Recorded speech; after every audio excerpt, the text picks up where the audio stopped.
রাসূল কারীম সাল্লাল্লাহু আলাইহি ওয়াসাল্লাম নিজে আরবিতে খুতবা দিয়েছেন, সাহাবায়ে কেরাম আরবিতে খুতবা দিয়েছেন, এর পরিষ্কার প্রমাণ রয়েছে। সুতরাং বাংলা ভাষায় খুতবা দেওয়া, অন্য কোনো ভাষায় খুতবা দেওয়া এটা সুস্পষ্ট বিধান। খুতবা আরবিতেই হতে হবে, যেমন কোরআনে কারীমের তেলাওয়াত আরবিতেই হতে হবে, আযান আরবিতেই দিতে হবে, আর ইকামত আরবিতেই দিতে হবে। ঠিক তেমনি ভাবে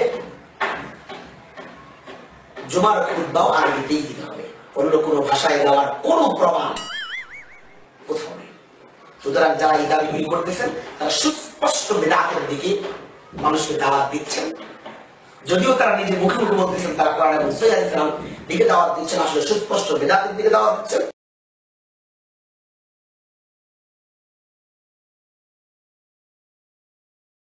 যেমন হেদায়ের মধ্যে আমাদের আছে ইমাম আজমের মতে ফার্সি ভাষায় নামাজ পড়া জায়েজ। ফার্সি ভাষায় নামাজ পড়া কি? ইয়াজুজু সালাতু বিল লুগাতিল ফারসিয়া, ফার্সিতে নামাজ পড়া জায়েজ। আল্লাহ পাকের তাকবীর পাঠ করবে, আল্লাহু আকবার, তাকবীর বলা হয়েছে। সুতরাং অন্য কোন আল্লাহ পাকের গুণবাচক কোন বাক্য দিয়ে নামাজ হবে না। কেউ যদি আল্লাহু আকবার না বলে আল্লাহু আজিম, হ্যাঁ, আল্লাহু জলিল, আল্লাহু আজাল, আল্লাহু আজম, চলবে?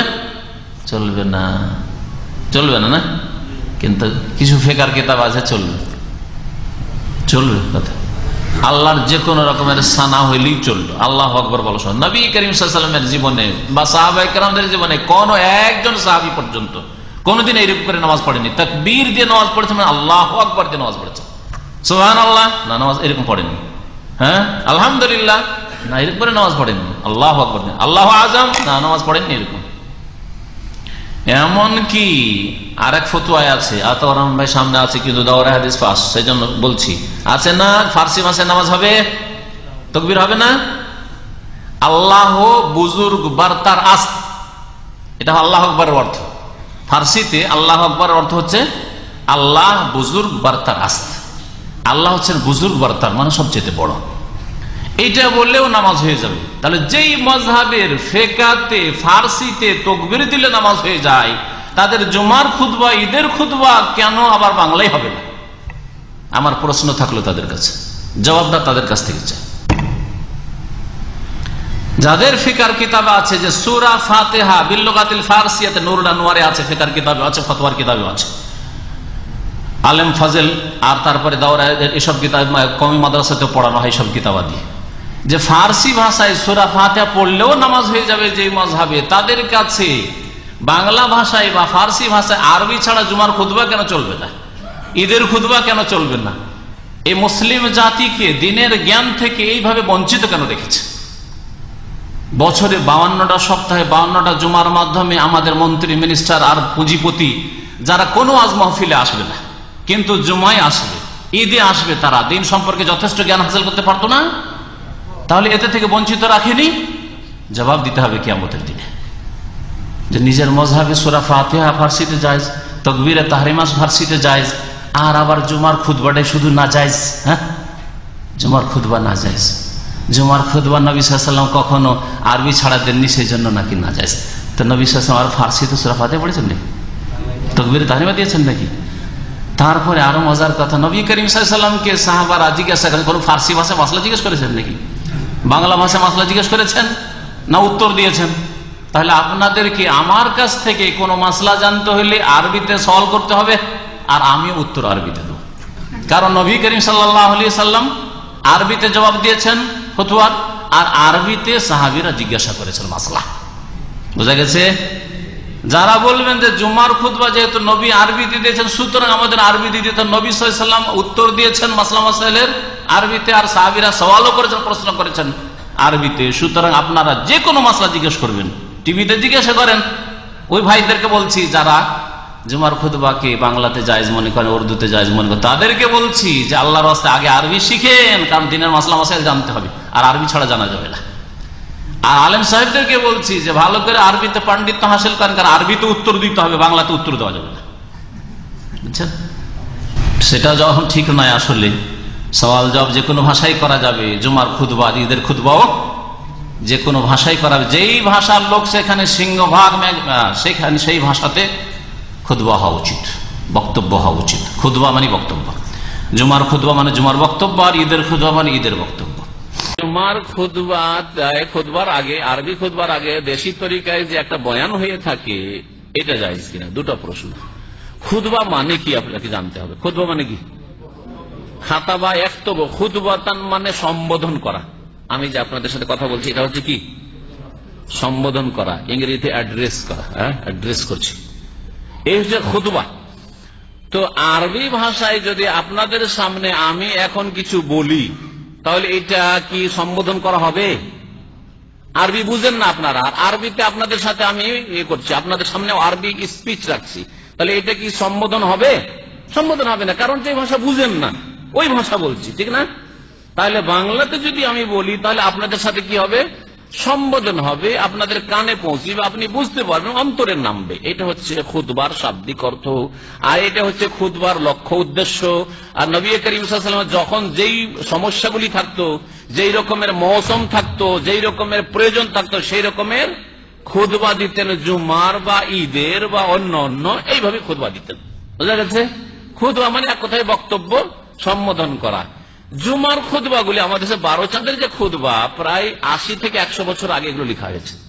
সারসিনার 12 চাঁদেরই হোক আর অন্য অন্য খুতবা হোক, এগুলি কিছু ইংরেজের আমলে লেখা হয়েছে, কিছু এমনও খুতবা আছে যে মুঘল আমলে লেখা হয়েছে, এত পুরাতন। সেই যুগ থেকে আজকে দুনিয়া কত দূরে এগিয়ে চলে গেছে। ওই সব খুতবা যদি বুঝেও তো পড়ে সম্বোধন করে লাভ আছে? লাভ নেই। তারপরে জাতি বুঝেও না। সুতরাং আরবি ভাষায় বাঙালিদের খুতবা দেওয়া অথবা ইন্ডিয়ানদের খুতবা দেওয়া এটি অসঙ্গত কাজ, অযৌক্তিক কাজ। খুতবা হবে দেশের বা শ্রোতাদের, মসজিদের মুসল্লিদের, জুমার হাজারিনদের মাতৃভাষায়, যাতে করে ওদেরকে সম্বোধন করা সম্ভব হয়। জুমার খুতবা, ঈদের খুতবা সবগুলি। যদি বিদাতি মোল্লা সংশয় পয়দা করে আপনাকে যে নবী সাল্লাল্লাহু আলাইহি ওয়াসাল্লাম তো খুতবা দেননি আরবি ছাড়া, তাহলে কি জবাব দেবেন? নবী করিম সাল্লাল্লাহু আলাইহি ওয়াসাল্লাম ইন্ডিয়া কখন তিনি তামিল আর উর্দু শিখবেন? গেছেন নাকি? আর যদি ইমাম হারাম মক্কার ইমাম একদিন, 2 দিন, 3 দিনের জন্য বাংলাদেশ যায় বক্তব্য করার জন্য, বা নামাজ পড়াবার বক্তব্য করবে, তাকে কি বাংলা শিখা জরুরি নাকি? না তিনি বক্তব্যটা আরবিতে করে দেবেন আর সেটা ট্রান্সলেট করে দেওয়া যথেষ্ট, ঠিক কিনা? তো নবী সাল্লাল্লাহু আলাইহি ওয়াসাল্লাম আরব দেশের বাইরেই যাননি কোথাও, ঠিক না? যদি এতেও ক্ষান্ত না হয়, তোকে বলেন ঠিক আছে, নবী আরবিতে যেহেতু জুমার খুতবা, ঈদের খুতবা দিয়েছেন, সেজন্য আপনারা বলছেন যে বাংলায় খুতবা দেওয়া বিদআত। তাহলে নবী সাল্লাল্লাহু আলাইহি ওয়াসাল্লামের সাহাবীরা মাসলা মাসাইল জিজ্ঞাসা করেছেন কোন ভাষায়? আরবিতে না অন্য কোন ভাষায়? ঠিক না? তাহলে আরবিতে মাসলার উত্তর দেওয়ার, আরবিতে মাসলা জিজ্ঞাসা করা সুন্নাত কিনা? ভালো করে বুঝছেন না? বুঝছেন না? নবীকে সাহাবীরা আরবিতে সওয়াল করেছেন মাসলা মাসাইল ফতোয়া, আর ফতোয়া দিয়েছেন কিসে? আরবিতে। তাহলে আরবিতে ফতোয়া দেওয়া, আরবিতে উত্তর জিজ্ঞাসা করা, এটাই সুন্নাত কিনা?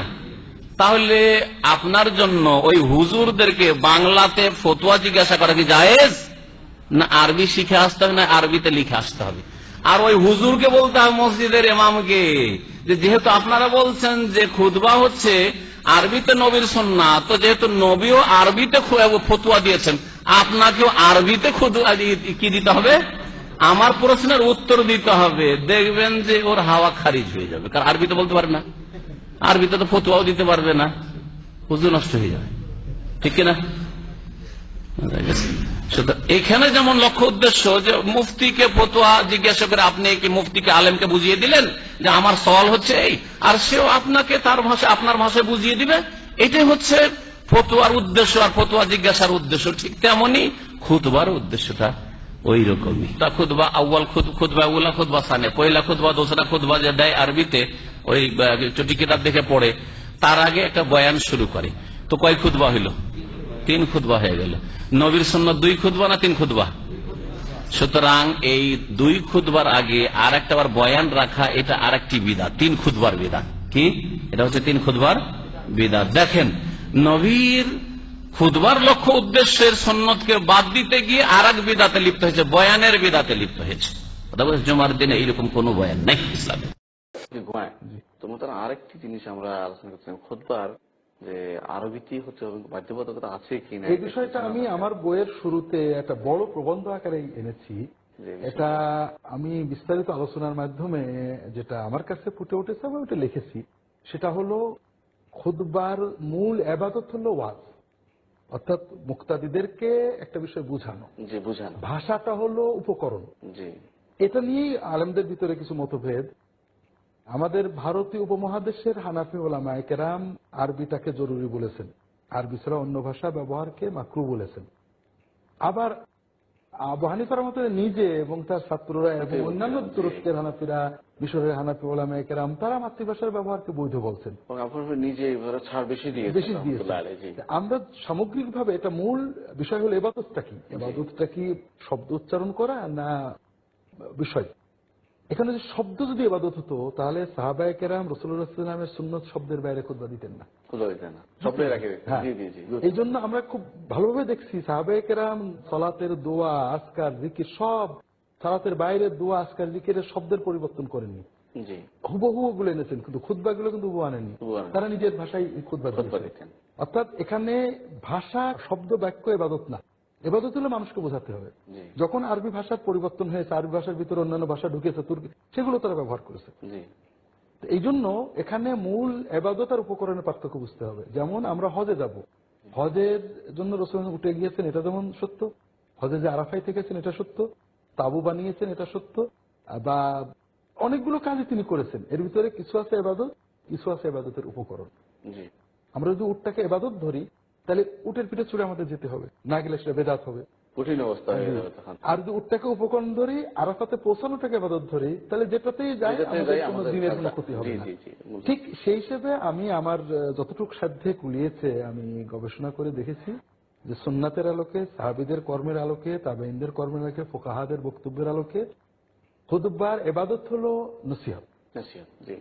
এটা যে ভাষায় যেভাবে পৌঁছানো যাবে উপকরণ। আরবিতে করতে পারলে আলহামদুলিল্লাহ, যদি দর্শকদের ভিতরে বা শ্রোতা মুসল্লিদের ভিতরে অন্তত 5%, 10% আরবি বোঝে, আমরা আরবিতে করবো।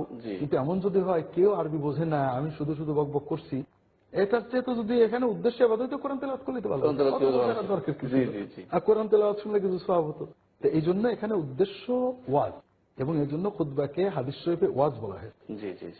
পৃথিবীর বুকে আল্লাহ পাক যত নবী এবং রাসূল পাঠিয়েছেন, প্রত্যেক নবী এবং রাসূলকে মাতৃভাষা দিয়ে পাঠানো হয়েছে।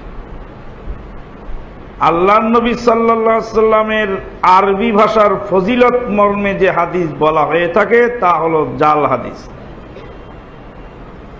কারণ নবী মুহাম্মদুর রাসূলুল্লাহ সাল্লাল্লাহু আলাইহি সাল্লাম পৃথিবীর কোনো ভাষার পক্ষে কথা বলার জন্য দুনিয়াতে আসেন নাই। তিনি হলেন তামাম বিশ্বের কুল কায়নাতের জিন ও ইনসানের রহমত স্বরূপ দুনিয়াতে এসেছে। আল্লাহ পাক বলেছেন, ওমা আরসালনা মির রাসূলিন ইল্লা বিলিসানি কওমিহি। দুনিয়াতে যত নবী এবং রাসূল পাঠিয়েছি সবাইকে মাতৃভাষা দিয়ে পাঠানো হয়েছে। তাই মাতৃভাষায় জুমার খুতবা হবে, মানুষকে সুন্দরভাবে কোরআন ও হাদিসের নসিহত মুসল্লিদের সামনে তুলে ধরা হবে, এটাই খুতবার দাবি। নবী সাল্লাল্লাহু আলাইহি সাল্লাম আরবি ভাষায় খুতবা দিয়েছেন, মাতৃভাষায় খুতবা দিয়েছেন, আরবি ভাষায় নয়, মাতৃভাষায় খুতবা দিয়েছেন। অতএব খুতবা মাতৃভাষায় হবে, মানুষ যাতে বুঝতে পারে। নবী সাল্লাল্লাহু আলাইহি সাল্লাম খুতবা আরবি ছাড়া অন্য ভাষায় দেননি, ওয়াজ নসিহতও কিন্তু অন্য ভাষায় করেননি। ওয়াজ করা যদি জায়েজ হয় তাহলে খুতবা দেওয়া জায়েজ হবে না কেন? জুমার খুতবা হবে মানুষকে নসিহতমূলক। নবী সাল্লাল্লাহু আলাইহি সাল্লাম খুতবার মেম্বারে দাঁড়িয়ে ইয়াকরাউল কুরআন, কোরআন পড়তেন। ওয়া ইউযাক্কিরুন নাস আলা আহওয়ালিহিম, সাময়িক প্রেক্ষাপটকে সামনে রেখে মানুষকে নসিহত করতেন। খাকান ইবনে খাকান কিতাব পড়ানোর জন্য খুতবার মিম্বার নয়। জুমার যে খুতবা, সেখান থেকে তো যারা মুসল্লি তারা বার্তা নেবেন, জ্ঞান আরোহণ করবেন, করণীয় নির্ধারণ করবেন। তো এমন ভাষায় খুতবা দেওয়া হয় যে ভাষা আমরা বুঝি না। অনেকে মনে করেন যে আরবি ভাষায় খুতবা না দিলে বলে খুতবা হবেই না। আরবি ভাষায় খুতবা দেন, যারা মুসলিম তারা কিছু বোঝেন না, তারা কেউ ঝিমুন কি কথা বলেন, তো এই ব্যাপারে কি বলবেন? বাংলা ভাষায় খুতবা দেওয়া কি কোনো বিধিনিষেধ আছে? না, এই বিষয়টা মানে আরো একটি গুরুত্বপূর্ণ বিষয়, মানে এর সাথে এটা জড়িত বিষয়। সেটা হলো এই, তারা মনে করতেছেন যে খুতবাটা আরবিতে হওয়াটা ফরজ, এটা কেউ বলেন নেই। বরং ইমাম আবু হানিফা রহমতুল্লাহ স্পষ্ট করে বলেছেন খুতবা যে কোনো ভাষায় হতে পারে, আরবিতে হওয়ার কোনো প্রয়োজন নেই। মানে খুতবা আরবিতে হতে হবে এই মর্মে রাসূলুল্লাহ সাল্লাল্লাহু আলাইহি ওয়াসাল্লাম একটি হাদিসও পাওয়া যায়নি, কোনো হাদিস সাব্যস্ত হয়নি। কেউ এই কথা বলতে পারবে না যে রাসূলুল্লাহ সাল্লাল্লাহু আলাইহি ওয়াসাল্লাম হাদিসের মধ্যে বলেছেন তোমরা খুতবা দিবা এবং আরবিতে দিবা খুতবা, এই ধরনের কোনো হাদিসই সাব্যস্ত হয়নি। আর দ্বিতীয় নম্বর বিষয় হচ্ছে আরবিতে হওয়ার কারণে কিছু বুঝার থাকলেও, মানে কোনো বিষয় সম্পর্কে বুঝার কিছু থাকলেও দুঃখজনক বিষয় হচ্ছে যে মুসল্লি যারা মসজিদে অংশগ্রহণ করেছেন তারা কিছুই বুঝলেন না। কেউ ঘুমাচ্ছেন, কেউ তন্দ্রাচ্ছন্ন, কেউ ডান দিকে পড়ে যাচ্ছেন, কেউ কথা বলতেছেন। অর্থাৎ খুতবা এবং জুমা সবকিছুর ফজিলত থেকে তারা মাহরুম হয়ে যাচ্ছে শুধুমাত্র এটি মানে ভাষাগত বিভ্রান্তির কারণে। এখানেও বড় ধরনের বিভ্রাট আমাদের মধ্যে রয়েছে, সেগুলো দূর করতে হবে, সেগুলো লোকদেরকে বুঝাতে হবে। যেহেতু ইমাম আবু হানিফা রহমতুল্লাহ স্পষ্ট করে তার বক্তব্যের মাধ্যমে সাব্যস্ত হয়েছে যে খুতবা আরবি হওয়া শর্ত নয়, তাই যদি কেউ মনে করেন যে খুতবা আরবি হতে হবে ফরজ, এটি ভুল বলেছেন তিনি। তাহলে আমরা আমাদের যারা আলেম তারা যদি বাংলা ভাষা খুতবা দেন এবং পবিত্র কোরআনের আয়াত, রাসূলুল্লাহ ইসলামের যে হাদিস, সেগুলো তো আরবি ভাষায় টেক্সটটা হবে, বাংলা বুঝিয়ে দিবেন, তাহলে তো বোধহয় আমাদের সব কাজই হয়ে যায়। তাহলে হয়তো লোকেরা খুতবার প্রতি মনোযোগ তৈরি হবে। এখন তো মনোযোগই আসতেছে না, যেহেতু তিনি বুঝেন না, এই জন্য মনোযোগ তৈরি হচ্ছে না। হয়তো এক পর্যায়ে লোকেরা মানে সেখান থেকে দায়িত্ব নেওয়ার জন্য চেষ্টা করবেন, তারা মনোযোগ দিবেন এবং উপকৃত হবেন। তো আমার সাথে সম্মানিত শেখ আসাদুল ইসলাম, উনি একটি এখানকার খালেদ ইউনিভার্সিটির ইংরেজি বিভাগের প্রভাষক হিসাবে কাজ করে যাচ্ছেন দীর্ঘদিন। মাশাআল্লাহ, ওনাকে আজকে আমরা জুমা খুতবায় পেয়েছি। তো আজকে ওনাকে আমরা উপস্থিতি পেয়ে ওনার সাথে কিছু কথা বর্তন করবো ইনশাআল্লাহ। তো আসুন ওনার সাথে পরিচিত হয়নি। আসসালামু আলাইকুম। কেমন আছেন শেখ? আলহামদুলিল্লাহ। মাশাআল্লাহ, আলহামদুলিল্লাহ। শেখ, এই যে আজকে বাংলা জুমা খুতবা দিলেন, আসলে বাংলা জুমা খুতবা দেওয়ার ব্যক্তটা কেন হলো বা কি দরকার? আমাদের দেশে তো গতানুগতিক ভাবে আরবিতেই খুতবা দেওয়া হয়, এটা সম্বন্ধে যদি একটু বলেন। এটা হয়েছে আসলে খুতবার উদ্দেশ্য তো জনগণকে জানানো, জনগণকে কোরআন হাদিসের মেসেজটা জানানো। নবী রাসূলুল্লাহ নিজ নিজ জাতির যে ভাষা, সেই ভাষাতেই তারা প্রেরিত হয়েছেন, সেই ভাষায় আল্লাহর মেসেজটা মানুষকে পৌঁছিয়েছেন।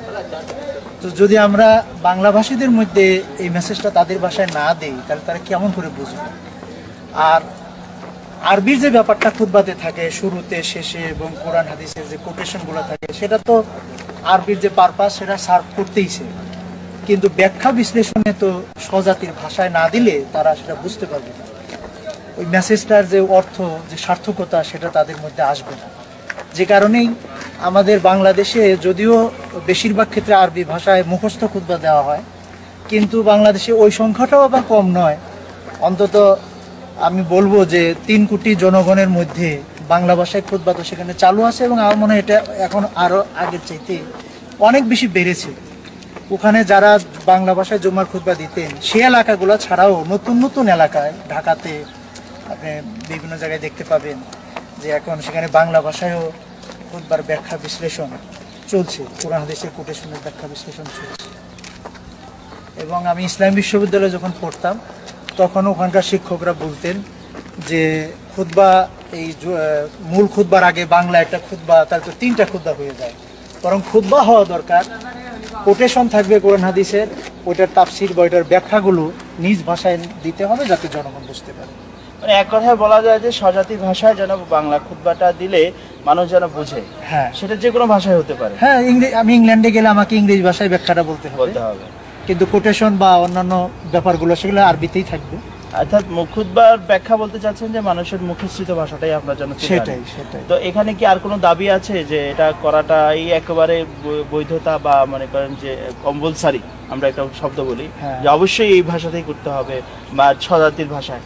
স্বজাতির ভাষা মানে ওই যে যেটা বললাম, প্রত্যেক নবী যেহেতু তাদের নিজ নিজ ভাষায় প্রেরিত হয়েছেন, কি জন্য প্রেরিত হয়েছেন? যে আল্লাহর যে মেসেজ, আল্লাহর যে কালাম, সেটা জনগণকে তাদের ভাষায় বোঝাবার জন্যই তো হয়েছে। তো এখন যদি তারা ওই ভাষা না বলে শুধু একটা নির্দিষ্ট ভাষায় বলতেন, তাহলে ওই জনগণ তো ওই হেদায়েতের বাণীগুলো বুঝতেই পারতো না। তো এটা একটা স্বাভাবিক ব্যাপার যে কোরআন হাদিসের যে জ্ঞান আমরা যে জাতির মধ্যেই ওয়াজ করতে যাব, বক্তব্য দিতে যাব, সেই ভাষায় যদি সেটা ব্যাখ্যা না দেওয়া হয়, সেই ভাষা যদি ব্যবহার না করা হয়, তাহলে তো তারা কিছুই বুঝবে না। তখন আসল উদ্দেশ্যটাই হবে না, নষ্ট হয়ে যায়। নষ্ট হয়ে যায়। অসংখ্য ধন্যবাদ শেখ আপনাকে মূল্যবান সময় দেওয়ার জন্য।